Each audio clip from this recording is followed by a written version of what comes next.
떡볶이 팔고 있는 김상현이고요. 오늘 할 이야기를 많은 고민을 하면서 준비해 왔는데 방금 이제 정태성 테너님 이야기에 너무 감동적인 이야기에 빠져서 제 머리가 되게 하얘졌어요. 그래서 아이뚜또 다 가지셨습니다. 이 유행에 일조하고자. 네. 제가 사실 이 라이프 콘서트에 초대를 받았을 때 그리고 전화로 섭외 전화를 받았었는데요. 제 라이프 콘서트를 알고 있었어요. 그러니까 포털 사이트에서 지나가다가 한번 틀어서 본 적이 있었습니다. 그리고 너무 귀한 일이더라고요. 그래서 자살 방지 프로젝트인 것 같았어요.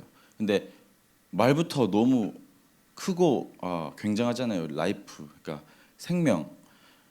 생명에 관해서 얘기해야 되는데, 그래서 저는 직감적으로 나는 할 수 있는 것이 아니다. 그래서 이제 안 됩니다라는 핑계를 한 10분 동안 대고 있었어요. 그러니까 왜 안 되냐면 이제 뭐 저는 그렇게 굴곡도 없었고 뭐 그렇게 전할 얘기가 없는 것 같습니다. 그래서 10분 동안 이렇게 말씀을 드렸어요. 그래서 안 되는 이유에 대해서. 그래서 내가 왜 이렇게 10분 동안 길게 얘기를 하고 있을까도 생각을 하면서 그냥 안 된다고 하면 되는데, 그래서 그래도 굴하지 않고 한번 이제 만나자고 해서 이제 같이 식사도 하고 얘기하는데 이제 얼떨결에 알겠습니다라고 했어요. 그러니까 그리고 나서 고민하기 시작했습니다.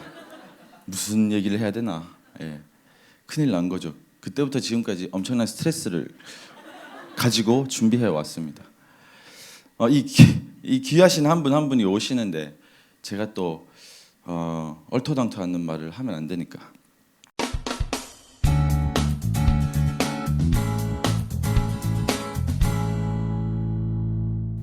삶, 생명, 죽음, 자살. 저도 도움이 되어 드리고 싶은데 어떻게 도움이 되어 드려야 하나? 저는 자살 기도는 한 적이 없어요. 제 소개를, 제 성장 배경을 조금 소개해 드리자면, 저는 대구에서 나고 자랐습니다. 지금은 38살이고요. 결혼한 지 3개월 됐습니다. 네, 다 가는 장가인데 감사합니다. 38살에 결혼했어요. 그리고 저는 이제 나서 20살 때까지 이제 대구에서 나고 자랐어요. 3살 만에 형이 있고 어머니 아버지 아직 건강하시고요. 아버지는 이제 대학 교수로 한 4년 전에 은퇴하셨습니다. 여기까지만 보면 큰 어려움 없이 막 펑펑 쓰고 살지는 못했지만 그래도 큰 어려움 없이 자랐습니다. 그리고 그렇게 보시기에도 큰 굴곡 없이 살았다고 생각하실 겁니다. 근데 제가 오늘 제 성장 배경을 다 말씀드릴 수는 없지만 그래도 저는 모든 가정에 문제 없는 가정은 없다고 생각합니다. 저 역시 저희 문제들은 있었고요. 그래도 큰 문제 없이 살아서 감사한 마음으로 살고 있었어요. 어려서부터. 그래서 이제 돈도 많이 벌고 엄마 아빠한테도 호강도 시켜주고 싶고, 그래서 이제 공부는 취미가 없고 잘 못하겠고, 이렇게 아저씨들 이렇게 아버지 친구들 보면 좀 자유로우신 분들은 다 사업을 하더라고요. 그래서 이제 어렸을 때부터 이제 저도 사업을 해야겠다 그런 생각을 했고, 대학교도 운동을 좋아해서 이제 체육과를 갔는데 1년만 하고 장사를 이것저것 시작했습니다. 그래서 군대를 다녀오고 23살, 4살 때부터 지금까지 계속 장사 혹은 사업을 해오고 있습니다. 제가 아까 이제 우리 이명수 라이프 대표님께서 하신 말씀 중에 딱 기억에 남는 말이 있더라고요. 사람을 살리는 말을 합시다라고 하셨어요. 그래서 정태성 테너님께서 이제 아이뚜또 제가 살아나는 걸 느꼈습니다. 그러니까 근데 오늘 제가 나누고 싶은 말은 이겁니다. 내 약함을 자랑하라. 제가 이제 약하게 안 생겼잖아요. 죄송해요. 약하게 안 생겨가지고 저는 되게 제 외모를 사랑합니다. 왜냐하면 저도 되게 겁이 많은데 상대방이 더 겁을 먹어서 싸울 일이 없어요. 그래서 엄청 벌벌 떨고 있는데 겁먹은 모습이 상대방한테는 더 무섭게 보이는가 봐요. 죄송합니다. 이렇게 생겨서 이제 그래서 저 이제 이렇게 생겼는데 이제 감동을 되게 잘 받는. 그래서 이제 아까 그 강의에 너무 감동을 받아서 울음을 참는다고 되게 힘들었는데 그 제가 되게 강하게 생겼고 또 마음도 제가 되게 강한 줄 알았어요. 자살이라는 걸 생각했을 때 저는 거창한이라고 말하면 좀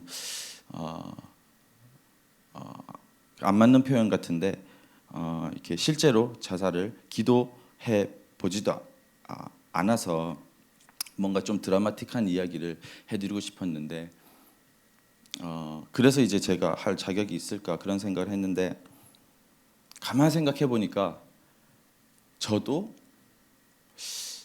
죽음을 생각해 본 적이 많았더라고요. 그러니까 학창 시절에도 그랬고 내가 억울한 일을 당했을 때 내가 여기서 이렇게 죽으면 이게 풀어질까 뭐 이런 생각도 하고 미운 사람이 있을 때 내가 오해를 받았을 때 내가 죽으면 이게 해결해 줄까. 저는 어떤 누구도 그 자살 혹은 죽음에 대해서 고민해보지 않은 사람은 없다고 개인적으로 생각합니다. 왜냐하면은 우리가 사는 삶에 있어서는 반드시 문제들이 있습니다. 반드시 문제들이 있고 이 문제가 해결되었으면 좋겠는데 그 문제 중에서 여기 계신 한 분 한 분 빠짐없이 우리 삶에서 가장 큰 문제가 죽음이기 때문입니다. 100%그 죽음을 저를 포함해서 마주할 것이고요. 삶에서는 많은 문제들이 있습니다. 많은 문제들, 죽음보다 더 큰 문제가 없죠. 그래서 죽음을 스스로 택하기도 하는 것 같습니다.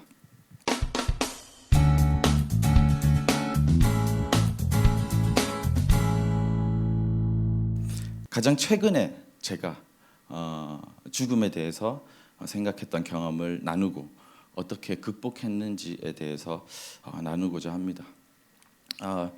저는 이제 국대 떡볶이를 창업하고 노점부터 2대 앞에서 노점부터 시작했어요. 그래서 프랜차이즈 회사를 오늘까지 한 만으로 8년 정도 됩니다. 근데 사업을 경영하는 데 있어서 어려움이 생겼습니다.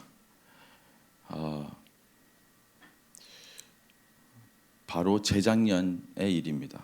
저희 회사가 재정적으로 어려움이 있었고 부도가 날 뻔했어요. 제가 공식적으로는 이렇게 이야기하는 건 처음인 것 같습니다. 그때 부도가 날 거라고 어려움이 있었지만 부도가 날 것이라고 생각은 안 했습니다. 어떻게든 지금까지 했었던 것처럼 어려움이 있었지만 해결되겠지라고 막연하게 낙관적으로 생각하고 있었어요. 근데 진짜 부도 날 것 같은 거예요. 진짜 부도 날 것 같은 거예요. 갑자기 생각이 났어요. 그러니까 예전에도 많이 망해봤거든요. 저는 그래서 망하는 거는 뭐 어느 정도는 내성이 있어요.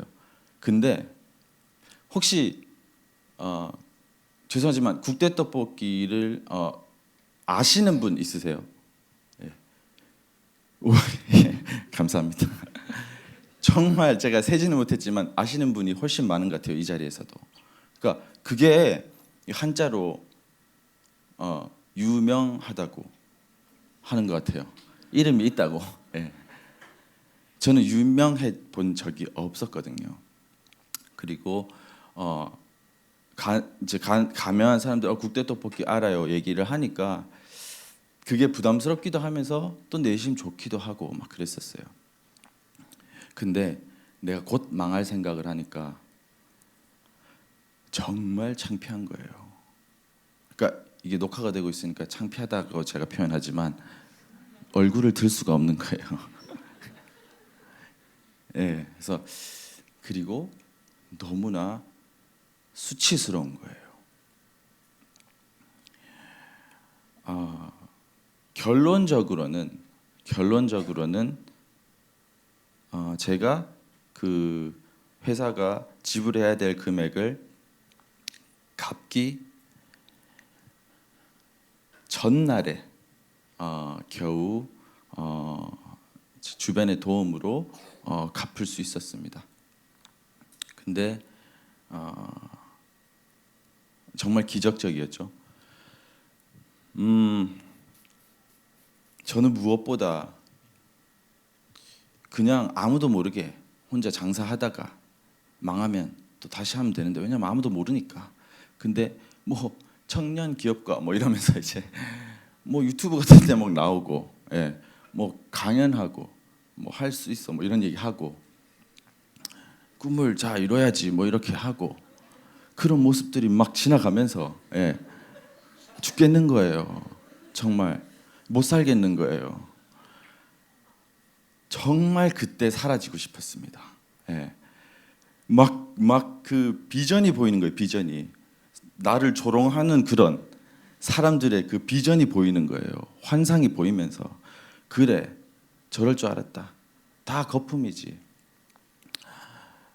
제가 쉽게 다른 사람들을 비판하고 판단했던 것처럼 나도 그 모양이 되는구나.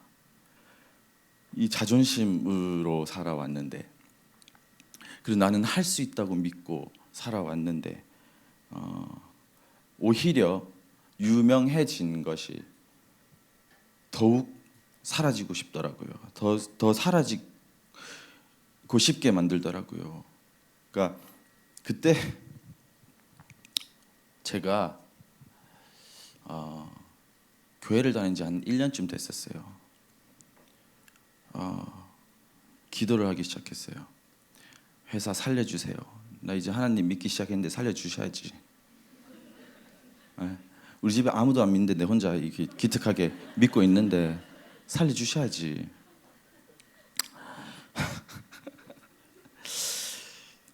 근데 몇 날 며칠이 아니라 몇 개월 동안 그렇게 기도를 했던 것 같아요. 저는 아침형 인간 이런 단어 자체를 싫어해요.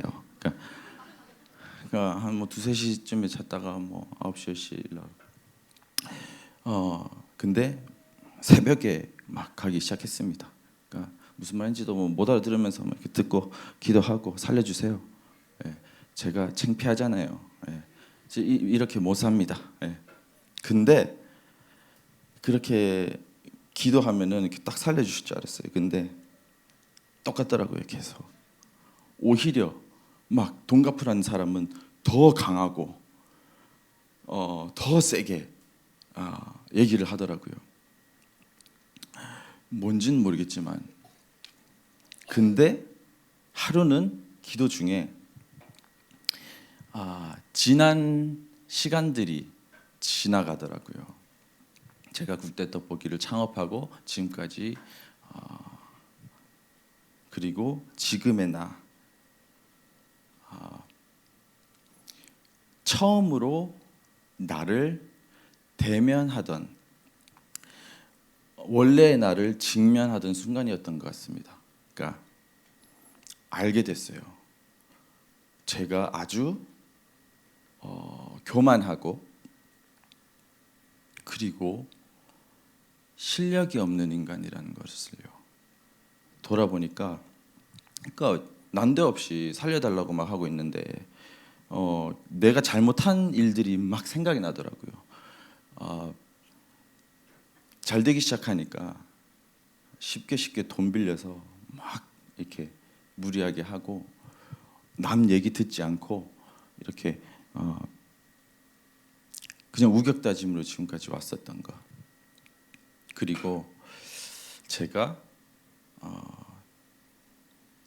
직원들한테 어떤 도움을 주고 싶은데 뭔가 가르쳐 주고 싶은데 성장하게 돕고 싶은데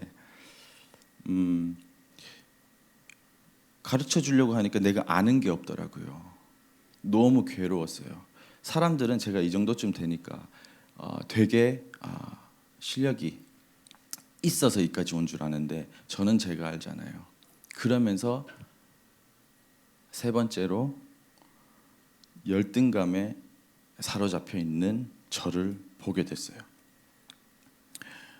교만과 열등감 쌍둥이라고 하더라고요. 저는 또 저대로 저 또래 사업하는 친구들이 많으니까 보면은 또 열등감을 또 엄청 느끼고 있었던 거예요.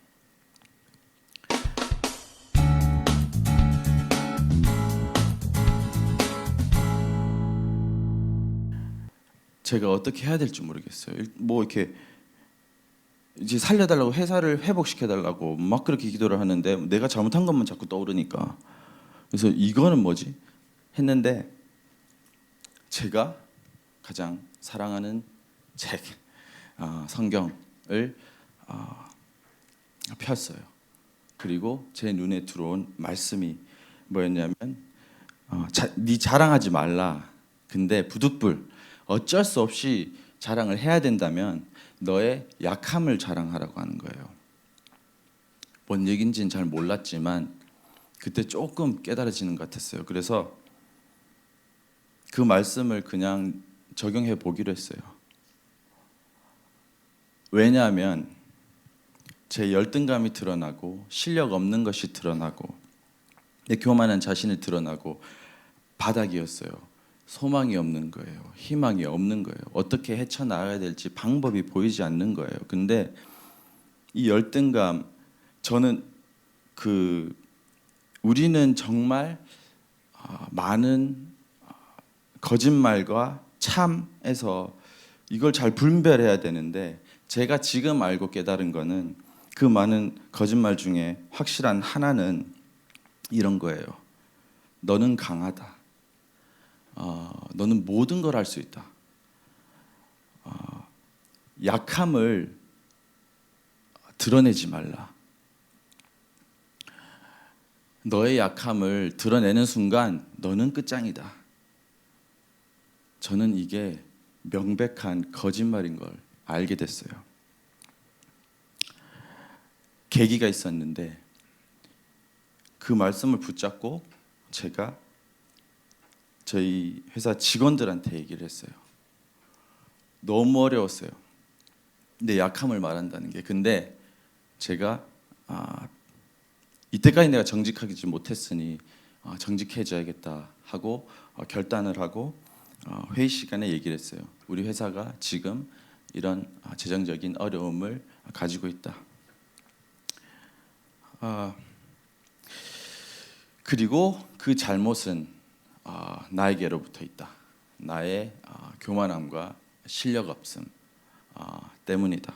여러분의 삶에까지 나의 잘못 때문에 영향을 미치게 해서 미안하다. 하지만 나를 도와달라. 우리 서로 돕자라고 이야기를 했어요. 저는 원래 그랬거든요. 저는 생각보다 그 전에는 제가 좀 착한 줄 알았어요. 그러니까 제가 좀 착한 줄 아니까 누군가 저에 대해서 오해를 하면은 부들부들 떠는 거예요. 근데 알게 된 게 내가 별로 착하지 않구나. 내가 정말 실력도 그다지 있지 않구나. 그래서 이게 들통나면 나는 끝이다. 이게 들통나면 사람들이 나를 조롱할 것이다. 그랬는데 내 약함을 자랑하기 시작했고 제 가까운 친구들에게 이 약함을 털어놓기 시작했습니다. 자랑하기 시작했습니다. 두려웠고 용기를 냈습니다. 왜냐하면은 제가 아마도 몇 번 되지 않는 저한테 정직해지는 순간이었던 것 같아요. 왜냐하면 내가 실력이 없고 열등감이 가득한 거는 들키기 싫었지만 그게 사실이었기 때문입니다. 명백한 사실인데 사람들이 알면 안 된다고 생각했고 나한테는 더 이상 기회가 없을 거라고 하는 생각 때문에 두려웠는데 가까운 친구들에게 그리고 저희 회사 동료들에게 털어놓고 도움을 구했습니다. 저는 도움을 구할 줄 모르는 사람이었어요. 얼마나 교만했냐면 저는 내가 도와야지, 밥을 사도 내가 사야지, 왜 당신이 사냐, 이런 마음이 늘 있었어요. 그래서 내가 살 수 없는 상황이면은 나가지도 않고 폼나게 내가 사고 도움을 받는 게 싫었습니다. 얼마나 제가 높은 자리에 앉아 있었는지요, 스스로. 근데 그때부터 제 생각과 완전히 다른 일이 일어나기 시작했습니다. 내 약함을 자랑하기 시작했는데 그러면 저희 동료들도 저를 무시할 줄 알았어요. 제 리더십에 문제가 생길 줄 알았습니다. 하지만 그냥 정직하기로 한 거고 말씀을 따른 거였는데 제 기분이긴 하지만 저희 동료들은 오히려 저를 더 존중해 주는 것을 느꼈습니다. 그 이전보다도요. 그리고 제 친구들과 나눴을 때는 어떤 친구는 울더라고요. 왜 우냐? 그러니까 너 왜 우냐? 그러니까 나도 문제가 있는데 너보다 작아서 너무 감사하다. 그러니까, 이게 뭐지? 위로는 내가 받아야 되는데 내 문제는 10이라고 고백을 했거든요. 근데 이 친구가 울더라고요. 왜 우냐? 그러니까 나도 문제가 있는데 내 문제는 1밖에 안 돼서. 그래서 이건 뭐지? 저 그때 알았어요. 왜 약함을 자랑하라고 했는지. 저는 사실 지금도 그 어려운 문제는 제 삶에서 진행 중에 있습니다. 이게 다 해결된 게 아니에요. 여전히 그 어려운 가운데에 있습니다. 근데 너무나 제 앞날이 기대가 되고 소망이 됩니다. 왜냐하면은 내가 어려울 때에 이제 적어도 어떻게 해야 될 줄 알게 돼서입니다.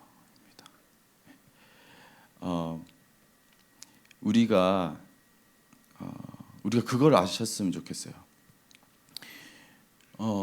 문제가 없는 사람이 아무도 없어요. 근데 우리가 아픔을 드러내지 않고 내 약함을 드러내지 않고 강함만 멀쩡한 모습만 드러냈다가는 나도 죽고 이웃도 죽는 겁니다. 근데 제가 언제 기쁜지 최근에 알게 됐어요. 제가 어디 교회에 나갔어요. 그 한 모임에서. 그래서 밖에 나가니까 핸드폰 보조 충전기를 챙겨갔습니다. 근데 어느 한 분이 핸드폰 충전을 야외니까 해야 된다고 하는데 제가 그 보조 배터리가 있으니까 빌려드렸어요. 너무 기뻐하더라고요. 너무 기쁘더라고요. 제가 내가 이 사람 삶에 도움이 되었구나. 너무 기쁘더라고요. 그래서 사실 제가 감히 이 생명에 대해서 이야기하는 것에 대해서 이제 인간적인 부담감은 가지고 왔지만 그래도 한편으로는 기쁜 마음으로 온 게 저의 약함을 자랑함으로 해서 혹시나 한 분이라도 용기를 얻게 되고 소망을 얻게 되고 그리고 우리가 서로 살리는 이웃이 되는데 요만큼이라도 역할을 할 수 있다면 하는 생각을 하니까 또 한편으로는 너무 기쁘더라고요. 그래서 우리가 저는 서로 나의 약함을 자랑하는 관계로 말로 서로 사람을 살리는 이웃들이 되기를 축복합니다. 여기까지입니다. 감사합니다.